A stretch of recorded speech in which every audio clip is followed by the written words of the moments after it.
9ৰ নিয়মকেইটা আমি শিকিলোঁ। এতিয়া 9ৰ পাছত আহা 5ৰ নিয়ম শিকোঁ। Divisibility rule of 5। 5ৰ ক্ষেত্ৰত লাষ্ট ডিজিট কি হ'ব লাগিব? 0 নাইবা 5 হ'ব লাগিব। সংখ্যাটো যিমানেই ডাঙৰতকৈ ডাঙৰ নহওক, তোমালোকে কেৱল লাষ্ট ডিজিটটো ফ'কাছ কৰিবা। লাষ্ট ডিজিটটো যদি 0 বা 5 থাকে, তেন্তে সেই গোটেই ডাঙৰ সংখ্যাটো 5এৰে ডিভাইড হ'ব। ফৰ এক্সাম্পল 6 7 8 2 5 7 3 8 9 3 0 এইটো সংখ্যা চোৱা। এই সংখ্যাটো 5এৰে ডিভাইড হয়নে নহয়? তোমালোকে শেষৰ লাষ্ট ডিজিটটো ফ'কাছ কৰিবা, লাষ্ট ডিজিটটো, বাকী চাব দৰকাৰ নাই। শেষৰ অংকটোৱে যদি শূন্য হয়, তেন্তে তোমালোকে গম পাবা যে সেই সংখ্যাটো 5এৰে ডিভিজিবল হ'বই। 5ৰ নিয়মটো হ'ল, এতিয়া 5ৰ লগত ছেম একে নিয়ম থকা 10ৰ নিয়ম শিকোঁ। ডিভিজিবিলিটি ৰুল অফ 10ৰ ক্ষেত্ৰত 10ৰ নিয়মটো কি আছে চোৱা, যে যিকোনো সংখ্যা এটা 10এৰে ডিভিজিবল হ'ব নে ডিভিজিবল নহওক, কেনেকৈ গম পাবা? কোনো এটা সংখ্যা যিমানেই ডাঙৰ নহওক, তোমালোকে 10এৰে ডিভিজিবল হ'ব নে নহ'ব তাৰ বাবে লাষ্ট ডিজিটটো ফ'কাছ কৰিবা। লাষ্ট ডিজিটটো যদি 0 থাকে, দেন সংখ্যাটো 10এৰে ডিভিজিবল হ'বই, 10এৰে বিভাজ্য হ'ব। 10ৰ বিভাজ্যতাৰ নিয়ম শিকিলোঁ। এতিয়া বাকী আছে 6 7 11 13। 6ৰ নিয়ম শিকোঁ আহা। Divisibility rule of 6। যিকোনো সংখ্যা এটা, ছাপ'জ ধৰি লোৱা 624, এই সংখ্যাটো 6এৰে ডিভিজিবল হয় নে নহয় পৰীক্ষা কৰিব লাগিব। তো 6এৰে ডিভিজিবল হয় নে নহয় পৰীক্ষা কৰিবলৈ হ'লে 6 কি পূৰণ কৰিলে 6 হৈছে? 2 আৰু 3। 2 আৰু 3 পূৰণ কৰিলে কি পাইছা? 6।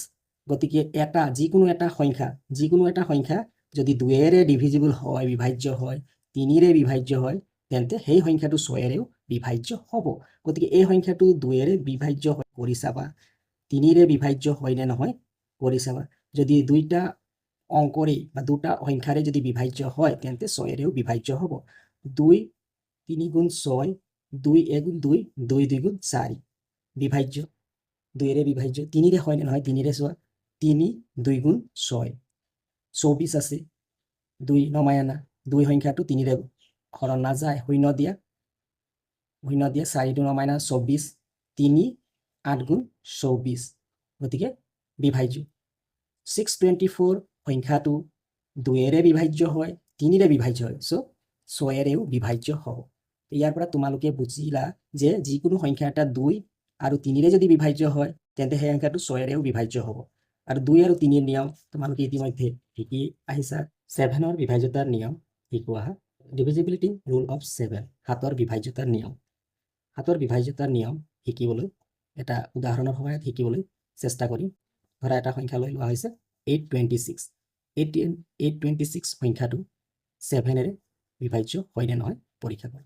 ইয়াত এককৰ ঘৰত লাষ্ট ডিজিট ইউনিট প্লেচত থকা অংকটো দুগুণ কৰিব লাগিব। লাষ্ট ডিজিট দুগুণ কৰিলে কিমান হ'ব? 12। দুগুণ কৰি যিটো সংখ্যা পাইছা, সেই সংখ্যাটো বাকী থকা অংকৰ যিটো সংখ্যা গঠিত হৈছে তাৰ পৰা বিয়োগ কৰিব লাগিব। কিমান আছে? 82। 82ৰ পৰা 12 বিয়োগ কৰিব লাগিব। বিয়োগ কৰিলে কিমান পাইছা? 2ৰ 2 গ'লে 0, 8ৰ পৰা 1 গ'লে 7, 70। বিয়োগ কৰি যিটো সংখ্যা পাইছা, সেই সংখ্যাটো 7এৰে ডিভাইড হয় নে নহয়, বিভাজ্য হয় নে নহয়? তো তোমালোকে দেখা পাইছা যে 70 সংখ্যাটো 7ৰ টেবুলত আছে, অৰ্থাৎ 70 ডিভিজিবল বাই 7। গতিকে 826 সংখ্যাটো 7এৰে বিভাজ্য হ'ব। ঠিক একেধৰণে আন এটা সংখ্যা লৈ লওঁ 154। 154টো 7এৰে ডিভাইড হয় নে নহয়? এককৰ স্থানত থকা অংকটোৰ দুগুণ কৰা।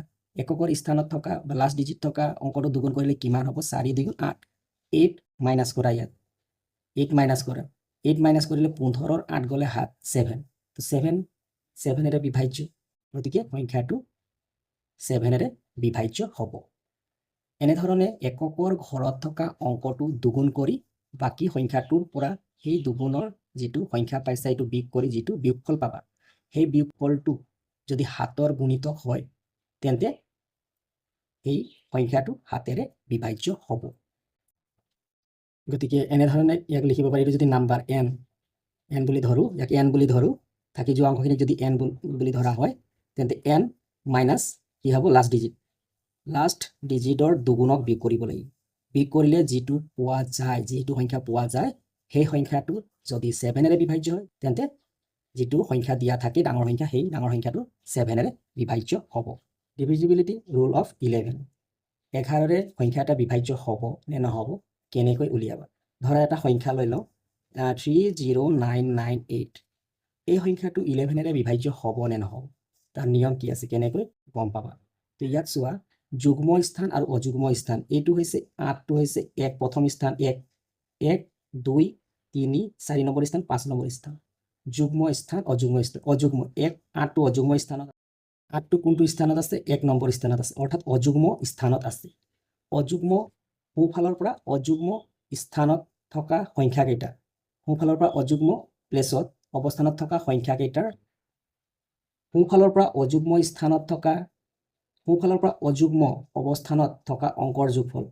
8টো অযুগ্ম অৱস্থানত আছে, প্লেচত আছে। 8ৰ পিছত 9টো অযুগ্ম প্লেচত আছে। তাৰপিছত 5টো অযুগ্ম প্লেচত আছে। অযুগ্ম প্লেচত থকা অংককেইটাৰ যোগফল, অযুগ্ম প্লেচত কি পালা 8 পাইছা প্লাছ 9 প্লাছ 3, অযুগ্ম প্লেচত থকা অংককেইটাৰ যোগফল।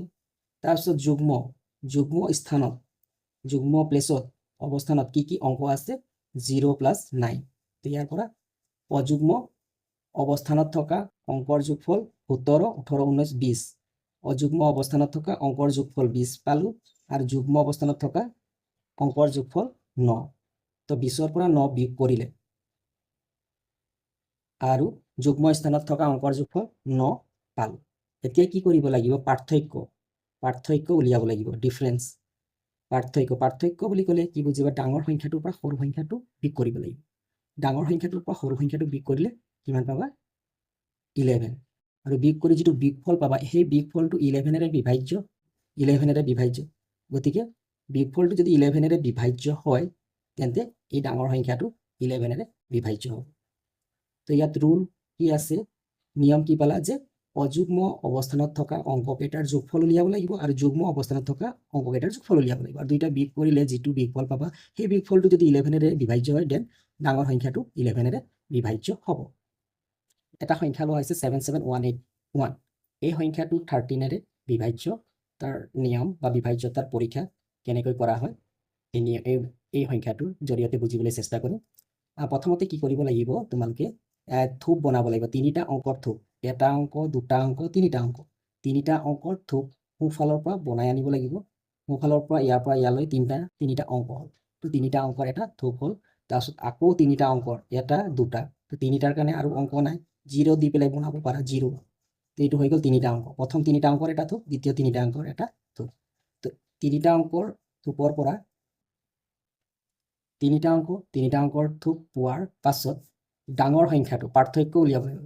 3টা অংকৰ থোপ 3টা অংকৰ থোপ, 2টা থোপ পালা, পোৱাৰ পিছত ডাঙৰ থোপৰ পৰা ডাঙৰ সংখ্যাটোৰ পৰা সৰু সংখ্যাটো বিয়োগ কৰিব লাগিব, পাৰ্থক্য উলিয়াব লাগিব। ডাঙৰ সংখ্যাটো হৈছে 181 আৰু সৰু সংখ্যাটো হৈছে 077, মাইনাছ কৰিব লাগিব। মাইনাছ কৰিলে ইয়াত 11, 11ৰ 7 গ'লে 4, ইয়াত থাকিলে 7, 7ৰ পৰা 7 গ'লে 0, ইয়াত 1 নামি আহিল। তো বিয়োগ কৰাৰ ফলত কিমান পালা 104, 104। এই 104 সংখ্যাটোক 13ৰে ডিভাইড কৰিবা। 13ৰে ডিভাইড কৰিলে যদি বিভাজ্য হয় দেন এই ডাঙৰ সংখ্যাটো 13ৰে বিভাজ্য হোৱা বুজাব। 104 সংখ্যাটোক 13ৰে ডিভাইড কৰিব লাগিব। যদি 13ৰে হৰণ কৰোঁতে বিয়োগফল কিমান পালা, বিয়োগফল 104। 104 13ৰে হৰণ কৰিব লাগিব। 13ৰে কিমান বাৰ যাব, 13 8 গুণ 104। গতিকে 8ৰে বিভাজ্য, গতিকে 13ৰে 104 সংখ্যাটো 13ৰে বিভাজ্য হ'ল। যদি থোপৰ বিয়োগফল যিটো পোৱা হ'ল সেই বিয়োগফলটো যদি 13ৰে বিভাজ্য তেন্তে এই ডাঙৰ সংখ্যাটো 13ৰে বিভাজ্য হ'ব। আকৌ আৰু এটা 13ৰ বাবে আৰু এটা উদাহৰণ লৈ লওঁ আহা। 5937386, এই সংখ্যাটো 13ৰে বিভাজ্য হ'ব নে নহ'ব পৰীক্ষা কৰোঁ আহা। তিনিটা সোঁফালৰ পৰা তিনিটা অংকৰ এটা থোক, তিনিটা অংকৰ এটা থোক, তাৰপিছত এটা অংক আছে, ইয়াক তিনিটা বনাম বুলি ক'লে শূন্য দি পেলাই তিনিটা অংকৰ এটা থোক বনাম। এতিয়া অযুগ্ম স্থানত এই তিনিটা অংকৰ থোক স্থান 1, তিনিটা অংকৰ থোক স্থান 2, তিনিটা অংকৰ থোক স্থান 3। অযুগ্ম স্থানত থকা অংকৰ থোক যোগ কৰা। 386 আছে, 5 এটা যোগ কৰা 005 কিমান হ'ব? এইটো সংখ্যাৰ লগত এইটো যোগ 5 6 11, 11ৰ 1, 8 1 9, 391 আৰু এটা থোক আছে কিমান 937। গতিকে ডাঙৰ সংখ্যাটো হ'ব 937। 937ৰ পৰা 391 মাইনাছ কৰিবা, মাইনাছ কৰিলে 7 - 1 6, ইয়াত 13 - 9 4, 8 - 3 5, 546। এতিয়া 546 সংখ্যাটো 13ৰে হৰণ কৰি চাওঁ। 546 13ৰে কেইবাৰ যাব? 13ৰে যদি 3বাৰ যায় 39, 13ৰে যদি 4বাৰ যায় 12, 52। গতিকে 4বাৰ দিবা প্ৰথমতে। 13ৰে 4বাৰ গ'লে 52, 26, 13ৰে দুবাৰ গ'লে 26। গতিকে 546 সংখ্যাটো 13ৰে ডিভিজিবল হয়। ডিভিজিবল 13ৰে হয়, তেন্তে বিয়োগফল যিটো পাইছিলোঁ, সেই বিয়োগফলটো যদি 13ৰে ডিভিজিবল হয়, বিভাজ্য হয়, তেন্তে এই ডাঙৰ সংখ্যাটো 13ৰে বিভাজ্য হ'ব। এই নিয়মটো ইয়াত যিটো নিয়ম দেখা পালা 13ৰ ক্ষেত্ৰত, এই নিয়মটো তোমালোকে 11ৰ ক্ষেত্ৰতো প্ৰয়োগ কৰিব পাৰিবা। 11, 7 এই দুইটাৰ ক্ষেত্ৰতো। 11 যিটো সংখ্যা ইয়াত দিয়া আছে, সেই সংখ্যাটো কৰোঁ আহা। 30998। ইয়াক এনেকৈ কৰিব পাৰা, তিনিটা অংকৰ এটা থোক সোঁফালৰ পৰা আৰু তিনিটা অংকৰ এটা থোক। ডাঙৰটোৰ পৰা ডাঙৰটো এইটো, ডাঙৰটোৰ পৰা সৰুটো বিয়োগ কৰি দিবা। বিয়োগ কৰি দিলে কিমান ওলালে? 8ৰ শূন্য গ'লে 8, 9ৰ পৰা 3 গ'লে 6, 968। এই 968 সংখ্যাটো 13ৰে চাবা। 968 সংখ্যাটো 11ৰে ডিভাইড কৰি চাবা। 8 বাৰ গ'ল 88, 88 হ'ল। ইয়াৰ পৰা 1 ধাৰ কৰি 16ৰ 8 গ'লে 8, 8 আকৌ 8 বাৰ গ'ল 88। গতিকে সোঁফালৰ পৰা তিনিটা অংকৰ থোক বনায়ো তোমালোকে 13ৰ যিটো নিয়ম প্ৰয়োগ কৰিলোঁ 13ৰ ক্ষেত্ৰত, সেই নিয়মটো 11ৰ ক্ষেত্ৰতো প্ৰয়োগ কৰি পেলাই একে নিয়ম প্ৰয়োগ কৰি পেলাইও 11ৰে বিভাজ্য হয় নে নহয় পৰীক্ষা কৰিব পাৰিবা। ঠিক 7ৰ ক্ষেত্ৰতো এটা 13ত যিটো নিয়ম ব্যৱহাৰ কৰিছোঁ, প্ৰয়োগ কৰিছোঁ, সেই একে নিয়ম 7ৰ ক্ষেত্ৰতো ব্যৱহাৰ কৰিব পাৰোঁ। 13ৰ ক্ষেত্ৰত নিয়ম যিটো ব্যৱহাৰ কৰিছোঁ, সেইটো 11ৰ ক্ষেত্ৰত ব্যৱহাৰ কৰিব পাৰি, 7ৰ ক্ষেত্ৰতো ব্যৱহাৰ কৰিম। 7ৰ ক্ষেত্ৰত ব্যৱহাৰ কৰি চাওঁ। সোঁফালৰ পৰা তিনিটা অংকৰ এটা থোক, দুটা থোক। এতিয়া ডাঙৰ সংখ্যা হৈছে 993ৰ পৰা 699টো মাইনাছ কৰিব লাগিব। 699 মাইনাছ কৰিলে 13ৰ পৰা 9 গ'লে 4, ইয়াত 8, 8ৰ পৰা 9, 1 ধাৰ কৰিলে 18, 9 গ'লে 9, ইয়াত থাকিলে 8, 8ৰ 6 গ'লে 2, 294। 294 সংখ্যাটি 7ৰে ডিভাইড যদি হয়, দেন এই ডাঙৰ সংখ্যাটো 7ৰে ডিভিজিবল হ'ব। 7 4 গুণ 28, 28 29ৰ পৰা 28 গ'লে 1 4 14, 7 2 গুণ 14। গতিকে ডিভাইড হ'ল, বিভাজ্য হ'ল, ডিভিজিবল হ'ল, বিভাজ্য হ'ল। গতিকে 6999993 সংখ্যাটো 7ৰে বিভাজ্য হ'ব। 13ৰো বিভাজ্যতাৰ নিয়ম শিকিলোঁ। এতিয়া অনুশীলনত থকা প্ৰশ্নকেইটাৰ উত্তৰ কৰিব লাগিব। 13ৰো বিভাজ্যতাৰ নিয়ম শিকিলোঁ।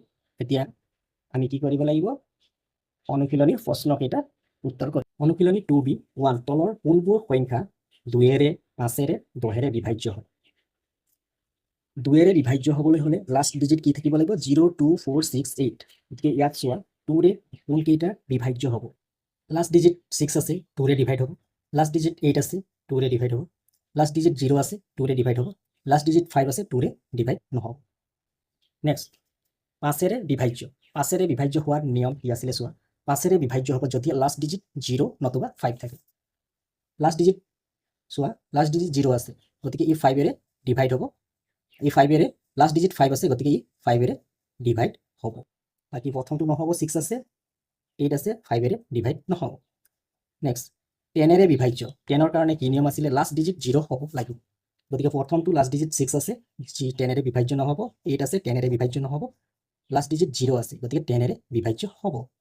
10 বিভাজ্য হ'ব লাষ্ট ডিজিট 5 আছে 10 বিভাজ্য নহ'ব পূৰ্ণ সংখ্যা 4 বিভাজ্য 4 বিভাজ্যতাৰ নিয়ম কি আছিলে চোৱা 4 বিভাজ্যতাৰ নিয়ম আছিলে যে লাষ্ট ডিজিট 00 হ'ব লাগে নতুবা কি হ'ব লাগিব লাষ্ট 2 ডিজিট শেষৰ দুটা অংক ডিভিজিবল বাই 4 4 বিভাজ্য হ'ব লাগিব 00 লাষ্ট দুটা ডিজিট চাম 4 কাৰণে দুটা ডিজিট 04 04 টো 4 বিভাজ্য হয়নে হয় 4 বিভাজ্য হয় গতিকে ই কি হ'ব 4 বিভাজ্য হয় 4 লিখিছো বিভাজ্য 9280 এই সংখ্যাটো 4 বিভাজ্য হয়নে লাষ্টৰ দুটা ডিজিট ফোকাস কৰিবা 02 08 08 টো 4 ডিভাইড হয় বিভাজ্য হয় ডিভিজিবল হয় গতিকে ই ইয়েস সি লাষ্টৰ দুটা ডিজিট ফোকাস কৰা 18 18 সংখ্যাটো 4 বিভাজ্য হয়নে 18 সংখ্যাটো আমি 4 মাল্টিপ্লিকেশন টেবুলত নাপাওঁ গতিকে 18 টো 4 বিভাজ্য নহয় 00 আছে 00 থাকিলে 4 বিভাজ্য হ'ব গতিকে ইয়েস এটো ইয়েস হ'ব 4 বিভাজ্য কোনবোৰ সংখ্যা 4 বিভাজ্য এটা দুটা তিনিটা এই তিনিটা সংখ্যা 4 বিভাজ্য হয় 3 তলৰ কোনবোৰ সংখ্যা 8 বিভাজ্য 8 বিভাজ্যতাৰ নিয়ম কি আছিল চোৱা 8 কেতিয়া বিভাজ্য হ'ব যেতিয়া নেকি লাষ্ট ডিজিট তিনিটা ডিজিটে 0 হ'ব লাগিব নতুবা লাষ্ট তিনিটা ডিজিট কি হ'ব লাগিব 8 বিভাজ্য হ'ব লাগিব তো চাওঁ কোন কেইটা সংখ্যা 8 বিভাজ্য হ'ব ইয়াত চোৱা লাষ্ট 3 ডিজিট কি আছে 238 238 8 হৰণ যায় নে নাযায় চাওঁ 238 8 হৰণ কৰিলে 8 ডিভাইড কৰিলে 8 3 গুণ 24 3 9 দুইবাৰ যাব 8 2 গুণ 16 16 78 8 2 গুণ 16 বিয়োগ কৰিলে 7 8 78 পালা 78 টো 8 বিভাজ্য নহয় গতিকে এই 1238 সংখ্যাটো 8 বিভাজ্য নহব বি লাষ্টৰ তিনিটা ডিজিট 408 তো 408 সংখ্যাটো 8 বিভাজ্য হয় 8 5 বাৰ গলে 40 8 এবাৰ গলে 8 গতিকে বিভাজ্য হয় 8 বিভাজ্য লাষ্ট 3 ডিজিট ফোকাস কৰিবা তো 316 টো 8 বিভাজ্য হয় নে নহয় হৰণ কৰিছা নহয় 316 8 8 4 গুণ 32 8 3 গুণ 24 24 76 76 সংখ্যাটো 8ৰ মাল্টিপ্লিকেশনৰ টেবুলত নাই গতিকে ই কি হ'ব বিভাজ্য নহব আৰু এনেকৈ পূৰণ কৰি চালেও তোমালোকে পাবা 8 9 গুণ 72 হ'ল বাকি 4 ৰিমাইন্ডাৰ 4 পাইছা গতিকে ই 8 বিভাজ্য নহয় শেষৰ তিনিটা অংক কি আছে 0 কাৰণ 8 বিভাজ্য হ'ব নিয়ম 8ৰ নিয়মত তোমালোকে পাইছিলা যে শেষৰ তিনিটা ডিজিট কি 0 হ'ব লাগিব 0 হৈছে গতিকে ই 8 বিভাজ্য হয় তলৰ কোনবোৰ সংখ্যা 3 বিভাজ্য 3 বিভাজ্য 3 বিভাজ্যতাৰ নিয়ম কি আছিল যেটো সংখ্যা দিয়া থাকিব সেই সংখ্যাটোৰ অংককেইটাৰ যোগফল উলিয়াবা আৰু যোগফলটো 3 বিভাজ্য হয় নে নহয় চাবা যদি বিভাজ্য দেন সংখ্যাটো 3 বিভাজ্য হ'ব আৰু এটা নিয়ম কি আছিল 3 হোৱাকৈ প্ৰতিটো সংখ্যা কাটি যোৱা যদি কমপ্লিট কাটা যায় তেন্তে 3 বিভাজ্য হ'ব গতিকে যোনটো সুবিধা হয় তোমালোকে সেইমতে সেইটো পছে আনসাৰটো কৰিবা ইয়াত কৰো আহা কাটাকাটি কৰো 3 7 আৰু 8 প্লাস কৰিলে কিমান হ'ব 7 আৰু 8 প্লাস কৰিলে 15 15 টো 3 ডিভাইড হয় 3 5 15 শূন্যটো 3 ডিভাইড হয় গতিকে এই গোটেই ডাঙৰ সংখ্যাটো 3 ডিভাইড হ'ব ইয়াত চোৱা 4 আৰু 2 মিলালে 6 হয় 6 টো 3 বিভাজ্য তাৰপিছত 7 আৰু 5 এই দুটা যোগ কৰিলে 12 হয় 12 টো 3 বিভাজ্য গতিকে গোটেই কেইটা কটালো ই 3 বিভাজ্য হ'ব নেক্সট 6 টো 3 বিভাজ্য 3 টো 3 বিভাজ্য 7 আৰু 5 যোগ কৰিলে 12 হয় 12 টো 3 বিভাজ্য গতিকে গোটেই নাম্বাৰ অৰ্থাৎ 3576 3 বিভাজ্য হ'ব ইয়াত চোৱা 6 টো 3 বিভাজ্য হয় 6 টো কাটি দিয়া 3 টো 3 বিভাজ্য হয় কাটি দিয়া 7 আৰু 2 প্লাস কৰিলে 9 হয় 9 টো 3 বিভাজ্য হয় কাটি দিয়া থাকিলে 8 কমপ্লিট কাটা নহ'ব গতিকে ই 3 বিভাজ্য নহ'ব নেক্সট কোৱেশ্চনটো চোৱা তলৰ কোনবোৰ সংখ্যা 9 বিভাজ্য হয় 9 বিভাজ্য 3 নিয়মৰ সৈতে একে 9 নিয়মত কি আছিল ডিজিটেল সাম 3 নিয়মত ডিজিটেল সাম তো অংক গোটেই অংককেইটা যোগ কৰি যদি যোগফল পাবা সেইটো যদি 9 ডিভিজিবল হয় দেন গোটেই ডাঙৰ সংখ্যাটো 9 ডিভিজিবল হ'ব বিভাজ্য হ'ব এটো প্ৰথম নিয়ম সেকেন্ড নিয়মটো কি আছিল 9 হোৱাকৈ অংকবিলাকক কাটি যোৱা যদি সম্পূৰ্ণ কটা যায় তেন্তে 9 বিভাজ্য হ'ব যদি সম্পূৰ্ণ কটা যায় তেন্তে 9 বিভাজ্য হ'ব যদি সম্পূৰ্ণ না যায় তেন্তে 9 বিভাজ্য নহ'ব গতিকে দ্বিতীয় নিয়মটো ইয়াত এপ্লাই কৰো কাৰণ কোনবোৰ সংখ্যা 9 বিভাজ্য 2 আৰু 3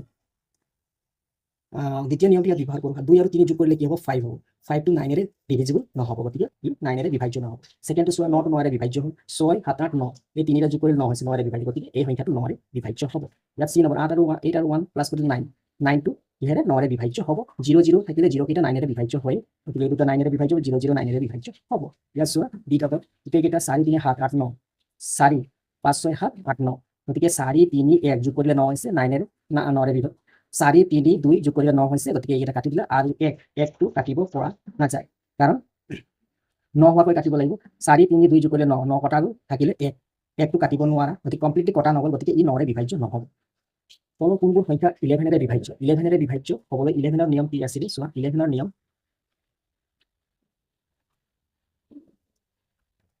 11ৰ নিয়ম আছিলে অযুগ্ম অৱস্থানত থকা অংককেইটাৰ যোগফল যুগ্ম অৱস্থানত থকা অংককেইটাৰ পাৰ্থক্য উলিয়াই যদি পাৰ্থক্য বিয়োগ কৰিব লাগিব বিয়োগফলটো যদি 11ৰে ডিভিজিবল হয় দেন সংখ্যাটো 11ৰে ডিভিজিবল প্ৰথম নিয়ম ছেকেণ্ড নিয়মটো তিনিটা অংক থোপ বনোৱা সেইফালৰ পৰা তিনিটা অংকৰ থোপ বনোৱা আৰু বিয়োগ কৰি বিয়োগফলটো 11ৰে ডিভিজিবল হ'লে ডাঙৰ সংখ্যাটো 11ৰে ডিভিজিবল হ'ব তো ইয়াত আমি যিকোনো এটা নিয়ম প্ৰয়োগ কৰিব পাৰোঁ প্ৰথম নিয়মটোত কৰোঁ প্ৰথম নিয়মটো মানে অযুগ্ম অৱস্থান আৰু যুগ্ম অৱস্থানৰটো 6 নম্বৰ 11ৰে ডিভাইড হয় নে নহয় পৰীক্ষা কৰা অযুগ্ম অৱস্থানত এইটো আছে 7 7 অযুগ্ম প্ৰথম স্থানত তৃতীয় অৱস্থানত প্ৰথম অৱস্থানত তৃতীয় অৱস্থানত অযুগ্ম তো 7 আৰু 0 প্লাছ কৰিলে 7 হ'ব 0 আৰু 7 প্লাছ কৰিলে 7 হ'ব তো বিয়োগফল কিমান পাবা 7ৰ পৰা 7 কাৰণ অযুগ্ম অৱস্থানত বহা অংককেইটাৰ যোগফল আৰু যুগ্ম অৱস্থানত বহা অংককেইটাৰ যোগফলৰ পাৰ্থক্য উলিয়াব লাগিব তো 7 আৰু 7ৰ পাৰ্থক্য 0 সংখ্যাটো 11ৰে ডিভিজিবল হয় গতিকে এই সংখ্যাটো 11 হ'ব তোমালোকে মনত ৰাখিবা 0টো যিকোনো সংখ্যাৰে বিভাজ্য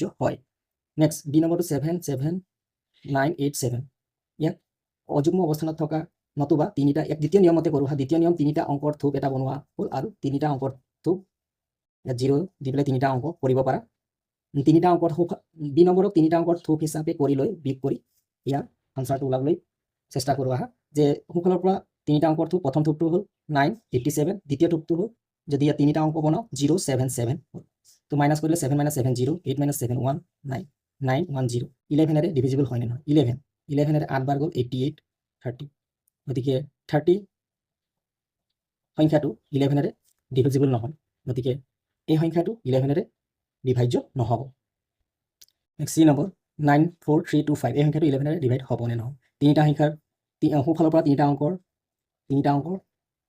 সোঁফালৰ পৰা তিনিটা অংকৰ থোপ বনাওঁ 5 2 3 এটা থোপ 4 9 আৰু এই তিনিটা অংকৰ থোপ বনালে 0 দিব পাৰা 325 আৰু কিমান সংখ্যাটো আছিলে 94 তিনিটা অংকৰ থোপ 94 ইয়াত বিয়োগ কৰিলে কিমান পাব 1 12 নগ'লে 3 231 সংখ্যাটো 11ৰে ডিভাইড হয় নে নহয় 2 বাৰ গ'ল 2 11 22 11 3ৰ পৰা 2 গ'ল 1 11 11 গতিকে সংখ্যাটো 11ৰে বিভাজ্য হয় গতিকে এই সংখ্যাটো 94325 11ৰে বিভাজ্য হয় থোপ হিচাপে বনাই লৈ বিয়োগ কৰি যিটো বিয়োগফল পালোঁ বিয়োগফলটো 11ৰে বিভাজ্য হয় দেন এই ডাঙৰ সংখ্যাটো 11ৰে বিভাজ্য হ'ব ডি নম্বৰ তিনিটা অংকৰ থোপ এটা দুটা গতিকে ডাঙৰ সংখ্যাটো হৈছে 80809 391 মাইনাছ কৰিলে 9ৰ পৰা 1 গ'ল 8 9ৰ পৰা 1 গ'ল 8 1 ধাৰ কৰিলে 10ৰ নগ'লে 1 7 থাকি গ'ল 7ৰ 3 গ'লে 480 টো 11ৰে বিভাজ্য হয় নে নহয় 3 বাৰ গ'ল 33 1 ধাৰ কৰিলে 11ৰ 3 গ'লে 8 88 11ৰে 8 বাৰ গ'ল 88 11ৰে ডিভিজিবল হয় নেক্সট কুৱেশ্যন তলৰ কোনবোৰ সংখ্যা 6ৰে 6ৰে বিভাজ্য 6ৰে বিভাজ্য হ'বলৈ হ'লে 6ৰ নিয়মটো কি আছিলে 6ৰে বিভাজ্য হ'বলৈ হ'লে 6ৰ নিয়মটো কি আছিলে ডিভিজিবল বাই 6 and 3 যিকোনো এটা সংখ্যা যদি 2ৰে বিভাজ্য হয় আৰু 3ৰে বিভাজ্য হয় তেন্তে সেই সংখ্যাটো 6ৰেও বিভাজ্য হ'ব গতিকে সংখ্যাটো 2ৰে বিভাজ্য হয় নে নহয় চাবা 2ৰে বিভাজ্য হৈছে যদি 3ৰে বিভাজ্য সংখ্যা এটা 2ৰে বিভাজ্য হৈছে নে নাই চাবা তাৰপিছত সংখ্যাটো 3ৰেও বিভাজ্য হ'ব লাগিব 3ৰেও বিভাজ্য হৈছে নে নাই চাবা দুইটাৰে বিভাজ্য হ'ব লাগিব তেতিয়াহে 6ৰে বিভাজ্য হ'ব তো প্ৰথম একৰ ঘৰৰ স্থানৰ অংকটো 6 একৰ ঘৰৰ স্থানৰটো 4 আছে গতিকে এই সংখ্যাটো 2ৰে বিভাজ্য হ'ব এতিয়া চাব লাগিব 3ৰে বিভাজ্য হ'ব নে নহয় 3ৰে বিভাজ্যতাৰ নিয়ম কি আছিলে যে 3 হোৱাকৈ কাটি যোৱা ই 3 আছে 3টো 3ৰে হৰণ কৰিবা 3 কাটা গ'ল তাৰপিছত চোৱা 8 আৰু 4 8 4 4 8 8 16টো 3ৰে হৰণ মানে বিভাজ্য হয় নে নহয় নহয় গতিকে ই 6ৰে বিভাজ্য নহ'ব নেক্সট কুৱেশ্যনটো চোৱা এককৰ স্থানৰটো চোৱা এককৰ স্থানত কি আছে যুগ্ম সংখ্যা আছে গতিকে লাষ্ট ডিজিটটো যেতিয়া যুগ্ম হৈ যায় গতিকে গোটেই সংখ্যাটো 2ৰে বিভাজ্য হ'ব 2ৰে হৈ গ'ল এতিয়া 3ৰে চোৱা কাৰণ 6ৰে ডিভাইড হ'ব যেতিয়া 2 আৰু 3ৰে বিভাজ্য হ'ব 2ৰে বিভাজ্য হৈ গ'ল এতিয়া 3ৰে বিভাজ্য হ'বনে নাই চোৱা 3ৰে বিভাজ্য হ'বলৈ হ'লে এনেকৈ দ্বিতীয় নেক্সট যিটো ৰুল তোমালোকক দেখাইছিলোঁ সেই ৰুল মতে যদি কাটি যোৱা সেইমতেও কৰিব পাৰিবা 3ৰে হৰণ যায় 4 2 8 2 10 10ৰ লগত যোগ কৰিলে 12 12টো 3ৰে হৰণ যায় বিভাজ্য হয় কাটি দিয়া 0টো 3ৰে বিভাজ্য গতিকে গোটেই সংখ্যাটোৱে 3ৰে বিভাজ্য হ'ব নেক্সট কুৱেশ্যন একৰ ঘৰৰ অংকটো চোৱা একৰ ঘৰৰ অংকটো কি আছে যুগ্ম সংখ্যা আছে বা লাষ্ট ডিজিটটো 6 আছে গতিকে 2ৰে বিভাজ্য হ'ব এতিয়া 7ৰে এতিয়া 2ৰে বিভাজ্য হ'ব এতিয়া 3ৰে বিভাজ্য হ'বনে নাই পৰীক্ষা কৰোঁ 7 + 2 9 9টো 3ৰে বিভাজ্য হয় 0টো 3ৰে বিভাজ্য হয় 0টো 3ৰে বিভাজ্য 6টো 3ৰে বিভাজ্য হয় গতিকে গোটেই সংখ্যাটো 3ৰে বিভাজ্য হ'ব গতিকে 2ৰে বিভাজ্য হৈছে 6ৰেও বিভাজ্য হৈছে গতিকে এই সংখ্যাটো 6 2ৰেও বিভাজ্য হৈছে 3ৰেও বিভাজ্য হৈছে গতিকে এই সংখ্যাটো 6ৰে বিভাজ্য হয় ইয়াত 6ৰে বিভাজ্য 6 লিখা 6ৰে বিভাজ্য 6ৰে বিভাজ্য হয় ইয়েছ এইটো সংখ্যা এইটো ন 6ৰে বিভাজ্য নহয় এইটো ইয়েছ 6ৰে বিভাজ্য হয় লাষ্টৰটো চোৱা এককৰ ঘৰত অংকটোত শূন্য আছে গতিকে 2ৰে বিভাজ্য হয় 3ৰে পৰীক্ষা কৰোঁ 3ৰে হয় নে নহয় 3ৰে হৰণ কৰিব পাৰি 4 আৰু 5 মিলি 9 আছে 9 3ৰে হৰণ যায় কাটিব পাৰোঁ 6 3ৰে কাটিব পাৰোঁ 0 3ৰে কাটিব পাৰোঁ গতিকে ই 2ৰেও গৈছে 3ৰেও বিভাজ্য হৈছে গতিকে 6ৰে বিভাজ্য হয় ইয়েছ